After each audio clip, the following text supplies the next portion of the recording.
Hello beautiful! Welcome back at Everything Nice at Mitch Succulent Love. And for today's vlog, ang bongga na ng aking sunset. From 3 heads ay 1, 2, 3, 4 heads na siya. At ayun, nagpumilit na po siya. So kailangan na rin siyang i-rebat. And ayun, dry pa rin sila. At yan. Ito yung gusto ko kay Baekya nga pala to. Akala ko champagne. So, it's Baekya and ayan, nag-chubby leaves na siya. Before kasi, nag-i-innards pa rin siya dito.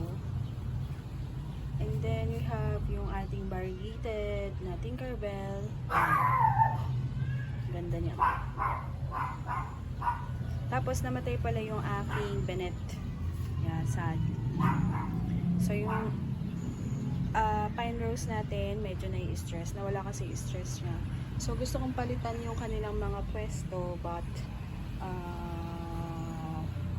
sana later magawa ko. Kasi yung iba dito, hindi sila okay because of the pwesto nga.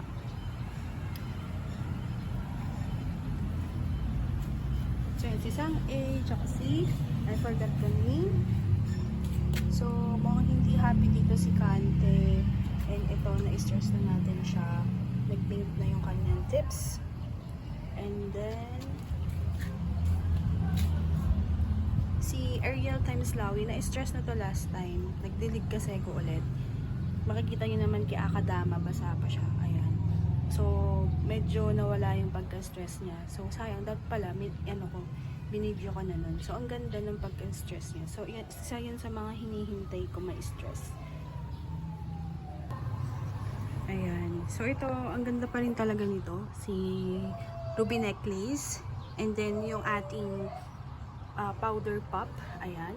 So, tumaba na yung leaves niya. And I see some dehydrated leaves. Kasi, yun nga, hindi ako madalas mag-water. Especially pag tag-ulan. So, dati, medyo, nung bago-bago pa sila, medyo naguguluhan ako sa kanila. Kasi yun yung time na hindi, bakit nagdidilig ka pero hindi tumataba yung leaves. Then ito, si Bill Gates, ayan, another dry leaf. So, sometimes you have to assess first bago kayo mag-water.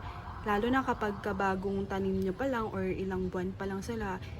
Minsan kahit ilang buwan pa lang sila, mapapansin nyo din na hindi pa rin sila okay. So, part ng pag-accumulate, ang tawag dito, acclimate dito sa lowland. Ayan. Ang haba na niya, oh.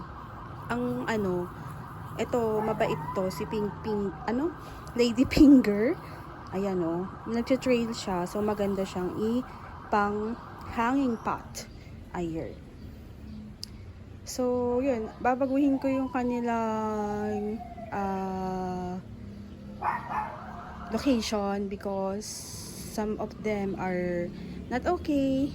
And yung itong si variegated natin, parang nagpupunggos ba ang datingan ng kanyang dahon? Hindi ko din alam. Oo, pwede na siyang ipropa talaga. Si basta si Sub-Q times Lawi yan eh. Tingnan niya, na-stress pa rin siya. Parang siya, Tinkerbell, pero hindi siya si Tinkerbell. Ayan, na-stress na natin siya. So, nilipat ko na nga pala yan, hindi ko na binlog. Oo. Ito din, dry na din. Oo. So, kahit na matagal na ako nag-success, still continue to learn pa rin sa kanila. So, ngayon, mas na-handle ko sila kasi hindi sila ganun kadami na kagaya ng succulent ko dati. Oh. Pagka nakikita ko yung mga video pictures nila, namimiss ko sila. And, ayun,